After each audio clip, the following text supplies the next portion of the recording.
So yeah, when did you stop believing in Santa? Well, I don't remember how old I was.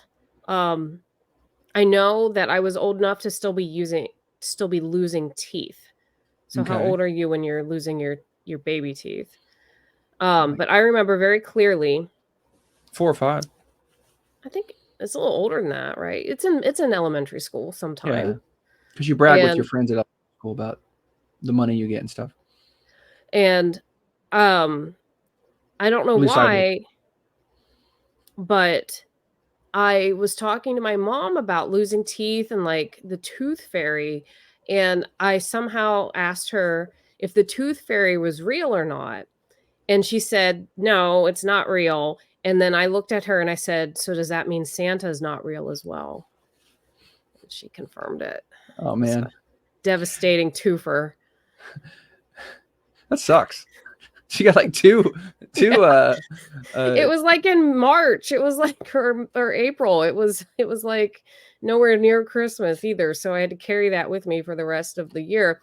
But my mom said that now I was old enough to help be Santa.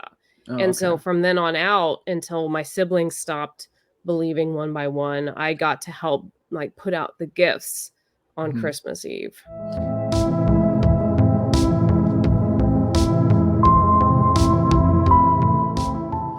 All right, so this is RetroCultCast, episode 12. We're going to be talking about the Santa Claus, starring Tim Allen. I'm Jason, I'm Nicole. and yeah, um, we watched this last night, and it's when we're recording this, it's December 2nd of 2024, and 23. 23. Oh, okay, approaching 2024, and we have a slide presentation. Should I put it on the stage? Yeah. Okay. So here's the poster, which is weird because Tim Allen is still thin Tim Allen in the face, but he has the Santa Claus body in the in the movie. This doesn't happen. He has his face and his body correspond. It So seemed like a lot of the promotional material was really obsessed with showing like Tim Allen but in a fat suit. yeah, Like I don't understand that. Like it's so weird to me that they were like really even like I'm reading this, just one big butt. I mean, it's just it's very mid 90s. nowadays we call that fat shaming. Yeah, which Uh, but to be please. fair, Mhm. you know what? No one's ever really. I mean, I think one of the cops calls him Fat Boy, and the Mhm. doctor makes a little noise, but generally everyone seems completely cool Yeah. with who he is. Yeah. Also, we should all note the E that has been attached to Claus. So it's the Santa Claus as an contract. And we So were yeah, getting a vocabulary lesson as, yes. preteens Hmm. watching this. So I should just start by saying that this movie is a very guilty pleasure of mine. I'm not a huge Tim Allen fan. Like anyone else who is growing up in the mid 90s, my family watched Home Improvement. I never thought it was particularly entertaining, but it was on and there was one TV in the house. So that's what you watched. Hmm. So I was never like, yeah, Tim Allen as a comedian, I was never into all that. But this movie, it's it's the best of the three by far, but it's still like not a great movie. But it's one that I love to watch, and I've tried to watch it every year, as long as I can remember. Hmm. So, just take that for what you will. Yeah, it's And one of those movies that you can watch and not pay attention to. Like we decorated the tree while it was on for about half the movie. Yeah. yeah, because it's like this movie's just I have it memorized beat for beat at this point. I've been watching it for not quite 30 years because I didn't see it when it first came out, but I think I started watching it like in the early 2000s, so probably like 20 years. I've watched this movie every year for 20 years. Sometimes I watch it like twice in a holiday season. So premise of the movie. Um, Tim Allen plays Scott Calvin, who is a toy designer, toy executive person. Hmm. Seems kind of full of himself. there's a scene in the beginning that we don't have a screenshot of where him and like his coworker who brought out the "Do It For You dolly" or "Do It All For You" dolly, Yeah. it's like their number one selling toy. They get up to say thank you, and he interrupts her, and that bothers me every time. I'm like, could you not have interrupted her? But anyway, He not so only interrupts her, he takes the microphone away from her. yeah, he just completely butts her out of the moment. So that's how we first meet him. So my first impression is, oh, you're a jerk. And it reminds me a lot in some ways. I think oh shoot, we just watched it the other day. Jingle All the Way. Jingle All the Way kind of reminds me a little bit of how Jingle All the Way starts. There's a Mhm. Christmas movie, business guy, father at the office instead of with his family, right? But it's a little bit different after that. But I always Can I think just about say this tension between business and the non-market value system of the holiday is it's been recurring ever since the Christmas Carol. You know, this like business person and there's the holiday, and their role as business person is that tension with the holiday, and so we have it through that Schwarzenegger movie, which is awesome, Jingle All the Way, and this one. So sorry, nerdy. no, but that's okay. But I mean, Schwarzenegger's character, Tim Allen's character, like they're not Scrooges. Like Mhm. that's definitely a stereotype, a trope of the Christmas like movie or the Christmas But they're businessmen. story. Yeah, they're all businessmen, but these, Tim Allen isn't anti-Christmas. Like Mhm. when he gets back to his house, he has a Christmas tree up, like, and he has a young son, Charlie. Him and his wife are divorced, so you get to meet her. You get to meet her new husband, which is played by Judge Reinhold. And what was his name again? Neil, Neil. right? Yeah, Yeah. Neil, Did they the give him a last name? psychiatrist. Dr. Neil Miller. Yeah, so they're the Millers. So you meet the Millers and Charlie. And so Charlie's coming over to spend Christmas Eve with his dad. It does not go well. There's a turkey fire. I also feel like there was a lot of little hints to Tim Allen as the home improvement guy throughout the entire movie. So, he's like taking he's using a fire extinguisher to put out the turkey, and he's like, and that's why you always want to have a high power fire extinguisher right in the kitchen. So anyway, they end up going to a Denny's where they see a bunch of other single dads and who are in various states of injury because of turkey fires. One of them has burned his hand and he waves. Yeah. So they go there, and it's just like one hit after another for Charlie. I feel kind of bad for this kid at first because he wants chocolate milk and they don't have any. So he has to have regular milk. He's eating at Denny's for Christmas Eve. Like, God, like this poor kid. So they go home, and this all I should have prefaced, like Charlie is probably like 6 or 7, and he has just learned that there is no Santa Claus. But Tim Allen's character is vehemently trying to still keep that like magic alive for Charlie. He's a little upset with his ex-wife and her new husband for telling him that there isn't a Santa Claus. So anyway, he's reading Charlie the night before what's not the night before Christmas. What is that book called, Jay? It's the poem The Night Before Christmas. Okay. Yeah. So he's reading that, and then Charlie's asking all these questions, and it finally, like, he just kind of ends by saying, look, sometimes you just believe in something because you believe in it. And so that night, Charlie wakes up and he hears something on the roof, goes and gets his dad, and turns out like, oh, hey, Santa's on the roof. Mhm. And they're outside. Tim Allen yells at the guy on the roof. The guy on the roof falls off the roof onto a snow pile in front of the house And dies. But he vanishes. Yeah. There's no body. So it's a really weird moment, like the way the death is kind of glossed over. Yeah, if you think about it, that means this whole premise of this is that like Scott Calvin has a son and has this whole family and identity outside of being Santa Claus, and then but what about the Santa who just died? What about his family? Did they ever learn that he died? I mean, we never know. Is there another Charlie out there who is his dad's not going to come home. I don't know.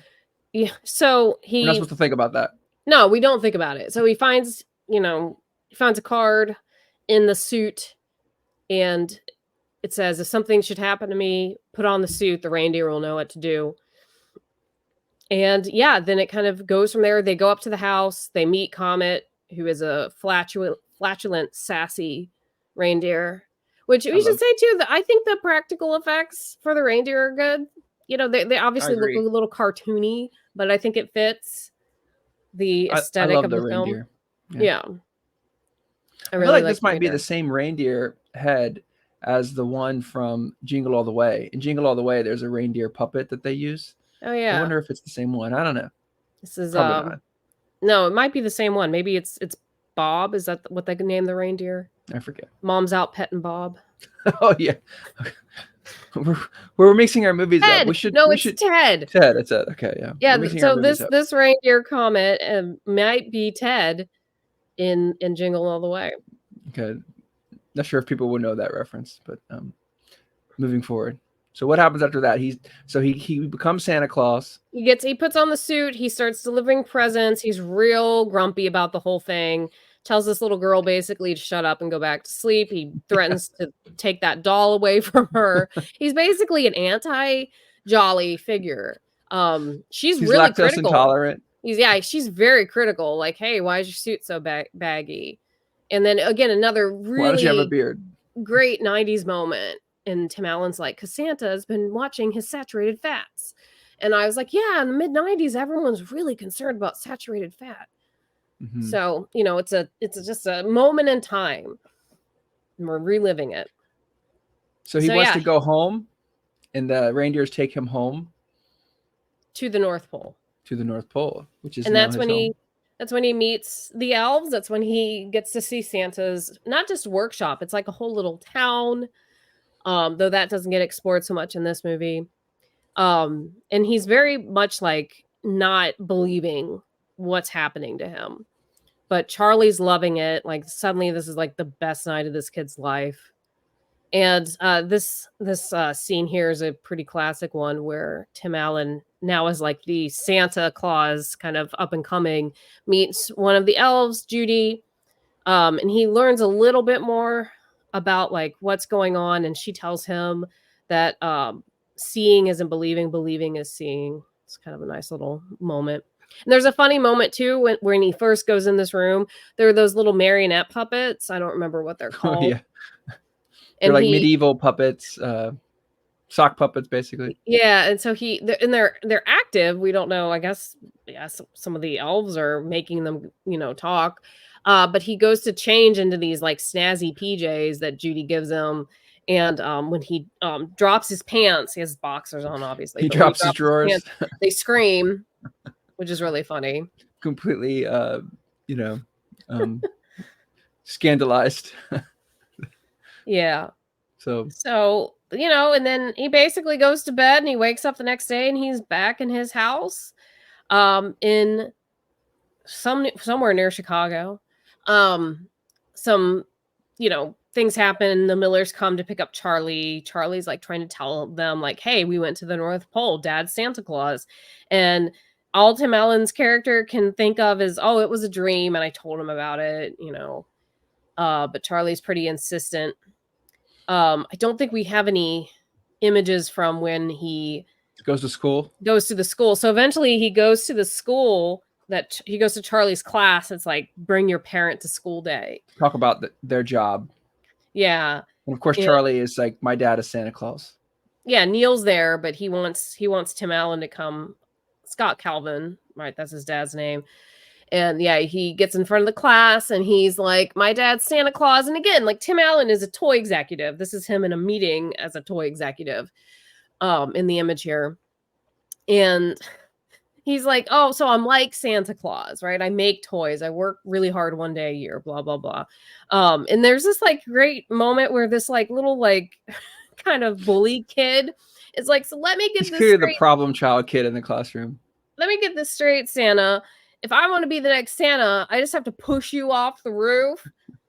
And I mean, it's like a great moment. You're like, wow, this kid He's gonna be in And prison when he grows up. he's future criminal here.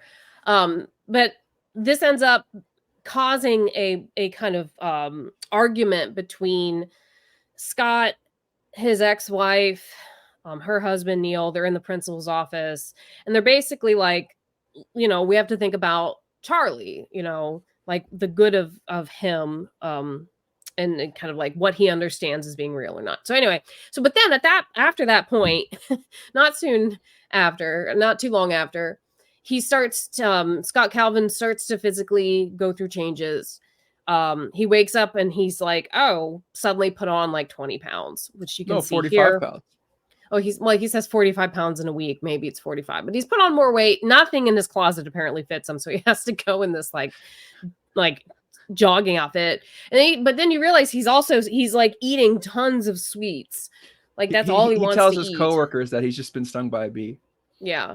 And in this scene, apparently, he's eating everything. Like that's, he has a chocolate sundae that he's like eating everything out, from the bowl, but he hasn't touched his salad. Yeah, he ordered a Caesar salad with no dressing, which sounds terrible. Mm-hmm. Like just order a garden salad and get some like oil and vinegar on the side. Oh, but here's the woman. So here's a picture of the woman that he interrupted at the beginning, which I'm surprised that they're still like collegial with one another, because I'd be really annoyed if my coworker rudely interrupted me in front of the whole company. You're making me subconscious about interrupting you as you're summarizing. No, it's okay. No, this is we're having a conversation. Before it was like the spotlight was on her. She was giving a speech. So yeah. And he took it away.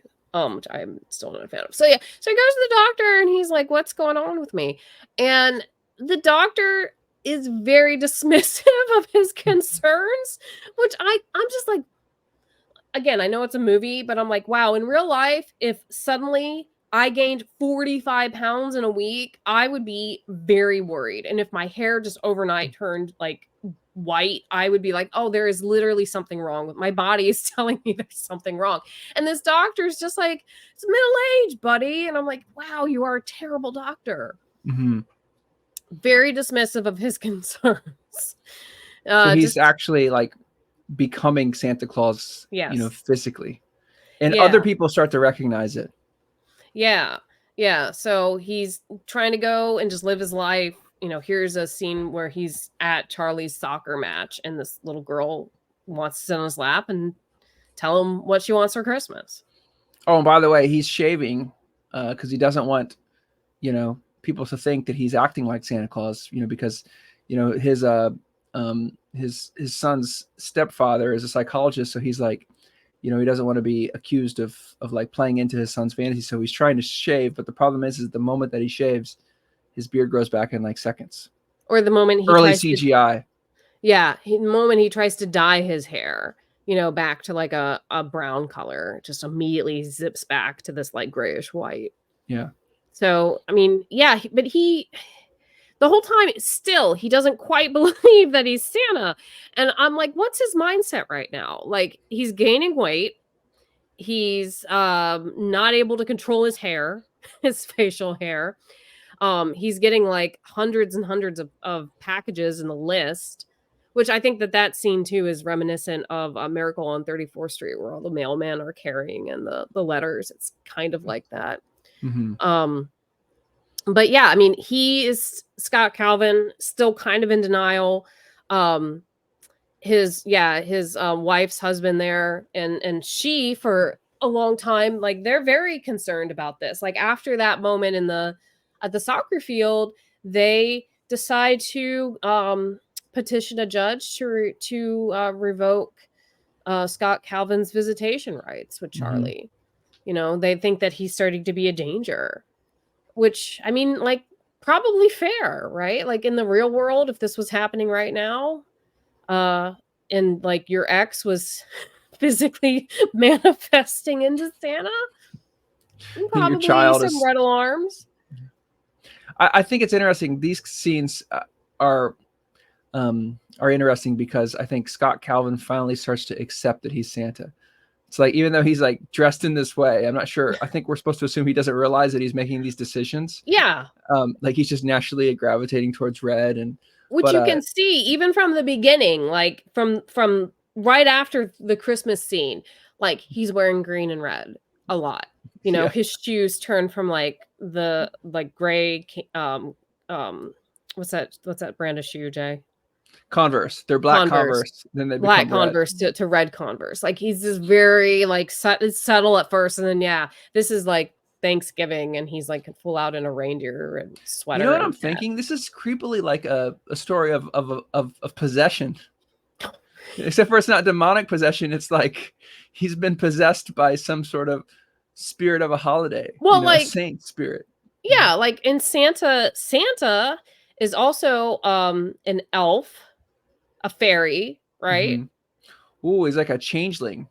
He is, yeah, it's almost Yeah. like a change, but no, he's the same Well, person. changeling is His you're body replaced. is being Yeah. changed. It's more Yeah. like an And infection, like a Santa infection. it's a Santa infection. Yeah, a terminal That case of Santa. it triggers when he puts the pants on. Like there's something that happens because of physically being in the pants that trigger this like bodily manifestation. It takes a while for his mind to catch up. So at this scene, which is after he's been told you can't see Charlie anymore, he goes to the Miller's house anyway to I guess to say goodbye. And Charlie has this snow globe that Bernard and like the head elf gave him the previous Christmas, and he has his dad look in it, and his dad can see the ball, the snow globe come to life, right? There's a little Santa and sleigh, and it moves across. And then he's like, "Oh yeah, I'm Santa." So He like that accepts it. moment, what? He accepts it. Yeah, he accepts it. And he And there's goes to, Bernard. I yeah. always liked the character of Bernard. I liked how kind of sassy he is. I like his hair. I thought his hair was cool too. Yeah. It was like, I don't know, like very, very, it was almost like a Raggedy Ann doll. Mm-hmm. Or like a Raggedy, is Raggedy Andy? Were they Raggedy Andy, yeah. Yeah, like it was like very doll like, Mm-hmm. And he has mistletoe necklace on, which is cool. Which Yeah. I also liked that they cast like little children to play the elves. I like the idea Yeah. of elves being like looking like human children. Yeah. I kind of like that in some ways better than some of the other ways that like Christmas films visualize elves. Oh man, I want to say something about this really funny moment where so Bernard, see his sweater, how crazy it is. And then I'm going to go back a couple of slides. Yeah, And Neil yeah. was always wearing these crazy sweaters. And then there's one point where Bernard encounters Neil later in the movie. And he says, "Is this some of our work?" And he Yeah. starts checking the tag. So joking around with ugly Christmas sweaters. So But Scott goes to the Calvin, North Pole. yeah, Scott Calvin realizes he's Santa. He essentially kidnaps Charlie. So that sets up like a police presence at the Miller's house. And they decide to go back, obviously, on Christmas Eve. And they're going to drop some presents off for the Millers. And when he goes back to the Miller's house, police are there. They arrest him. And did you get the... did you find a still image of when the cops are carrying him out? No, this is our last didn't. slide right Okay. here. So there's a moment that we always comment on it. Like the cops are like carrying Scott Calvin Santa out, but they've like picked him up so his feet aren't on the ground. It's really strange. It's a weird moment. But as they're putting Santa in the back of a cruiser, all these little kids come out. Oh, there's another great moment where one of the girls has like a classic 90s jacket on, and it was one of those horribly ugly like patchwork jackets that had like gold chains. And I never had one of these, but I knew classmates who had them. Clarissa explains it all. Clarissa wore those all the time. Oh, see, I didn't know. I don't even know what that is. Crazy jackets. It was a did not have Nickelodeon cable. show. Didn't have cable growing up.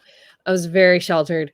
So anyway, yeah. Are you going to host a retro pop culture podcast if you didn't have cable growing up? I've watched a lot of this stuff now as an adult. That's true. That's true. And you watched more than you could probably. Yeah. Anyhow. So yeah, he goes to prison. The kids are upset. Charlie, who's still on the roof, they never think to like just look up. The elf squad, ELFS. I don't remember what that stands for. They come in with their jetpacks, and they get him. They go to the jail. They break him out. they take him back to the Miller's house. There's a nice scene where the ex-wife now is like, I believe you, and she burns the custody papers, and Bernard tells Charlie that he can see his dad whenever he wants by just shaking the snow globe. And Scott Calvin has fully embraced the Santa Claus. There was a scene when the elves, basically the Navy SEALs of the North Pole, go and rescue Santa from the prison. There's this great actor who's playing the sergeant at the police station. He's reading like a romance novel, and he's eating a donut. I forget that character's name. Anyhow, it's great. I love that. I love that scene. And when I was 1994, I was 11 years old when I saw this. I saw this in the theaters. Man, those elves and the Navy SEALs of the North Pole, they have like power packs. They can fly around like Iron Man. Like, I was like so envious. I wish I had a power pack. But yeah. So yeah, do you have any what do you think of this movie now that we have summarized it? I mean, I already said it was like a guilty pleasure of mine. I think it's a fun movie. It was, it's very original. The idea of like, how does Santa keep going? Right? Oh no, when he dies, just somebody else just comes in and puts on his clothes and they're the new Santa. Does leave a lot of questions that are never answered. About like what happened to the previous Santa's families. I really like this movie. I even like 2 and 3, and I haven't seen the show yet. There's a whole Netflix show now in this universe, but I don't like 2 and 3 as much as this one. This one is in a league of its own, but I really like how it develops the North Pole mythology, if you will. Mm-hmm. The North Pole is like this Christmas. I mean, obviously, if you watch the old Rankin and Bass stop motion, Rudolph the Red-Nosed Reindeer, The Year Without a Santa Claus, that sort of thing. Like you get some of the North Pole lore, but with this movie, I think you really, it starts to become this like fantastical, over the top place, like as a whole civilization. And they develop it a lot more in 2 and 3. I think more in 3. But yeah, that's the thing about this franchise. The movies just get worse and worse. Number 3 is is number 3 the one with Martin Short? Oh man, yeah. It's Jack Frost. Jack Frost, which the character Jack Frost is really interesting, and there's that Rankin and Bass animated film about Jack Frost. So I think it's neat. Oh, and then they start bringing in like Mother Nature and Father Time and the Tooth Fairy. Like, it's kind of neat how all these other elements of like the kind of mythological world start to come in to the series as it goes on. But yeah, those other movies just unfortunately aren't as good, though I will still watch them because like I said, these are my guilty those are every Christmas other movies. Christmas holiday season. 2 and 3. You don't watch those every Christmas. You watch those, every or you just put them on in the background. So, because again, like, they're not movies you have to necessarily pay full attention to. Yeah, but they're nice just to have on in the background during Christmas. I think that the relationship between Scott Calvin and Charlie is interesting. I mean, how many movies are about the relationship between a single dad and his son? Usually there's like, if you're going to have a father-son movie, it's like in the nuclear family is not a broken family, Right. And this, it's like, Scott Calvin is, living on his own, and, there's these issues of like, custody and multiple households. I don't know. I thought it was pretty fascinating. Well, and it's kind of neat too, because toward the end of the movie, I can't remember exactly when he says this to Charlie, but he says that, they're all, I think it's at the end when Charlie's like, I want to come be with you. And he's like, no, I can't be selfish. You have to also be here with your mom. And he's like, we're all a big family, you, me, your mom. And then he kind of like swallows. He's like, and shudders. Neil. And even Neil. Yeah. But I do think it's kind of nice. The dynamic does change quite a bit between Scott Calvin and his ex-wife, and I realize I haven't said that character's name. It's Wendy Crewson, who's Wendy playing Crewson her. plays her, and her name is. Give me 1 second. I have it right here.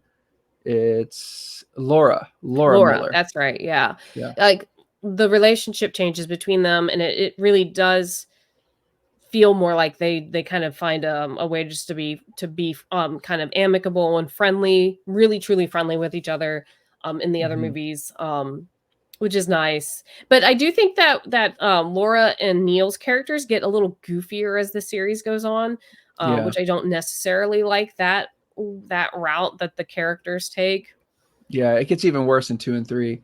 Neil's just like a caricature. Three is like almost intolerable with those characters. Yeah. But anyway, moving past we're getting beyond this specific movie. So I don't know. Is there anything else you wanted to talk about with this one? I mean, it's I was thinking as I was watching it how 1994 looks very similar to 2023 on a superficial level. Like, I know we have a couple of moments where like the style like really jumps out at you, but like something that intrigues me is how, if you look at a movie from 30 years, 1964 versus 1994, there's clear and dramatic differences. Like if you look at just silly thing like looking at like ephemera, right? Like an alarm clock from 1954 versus an alarm clock in 1994, right? Very different. Whereas if you look at the alarm clock that Scott Calvin reaches over and slams the alarm off, in this 1994 movie, people who still use alarm clocks today, I mean, it looks like something you could buy at like a Walmart. So I just, something I'm thinking is that it's interesting how like things have changed so rapidly since 1994, but yet on a certain like just a superficial visual level, they're very similar. That's something I thought about. Yeah, I mean, the clothing doesn't look like so unusual from what we wear typically now. The hairstyles look pretty similar-ish. Maybe like mid 90s, just collectively as Americans, we all said, okay, we're done experimenting with our hair and clothes. We're going to stick with this. And now everything that's unusual is going to be a callback, right, to the 80s, the 70s, 60s. Just like a recycling of previous styles. Yeah. Yeah. I'm sure there's a philosopher out there who's talked about this, the way that you can't keep innovating forever. Eventually you reach a point of exhaustion. Yeah. Maybe this movie is the beginning of our recognition of exhaustion. I don't know. I don't know. I like it. It makes me feel good. It returns me to being 11 years old, and watching Home Improvement and going to the movie and seeing the same character on the screen becoming Santa Claus. Do you have any last comments? No, just we should commit to watching the other ones, even though we've already talked about how we don't care for them as much. Yeah, maybe we'll watch 2 this year, and then next year we'll watch 3. I don't know. Okay. All right. Well, thank you very much. Bye-bye.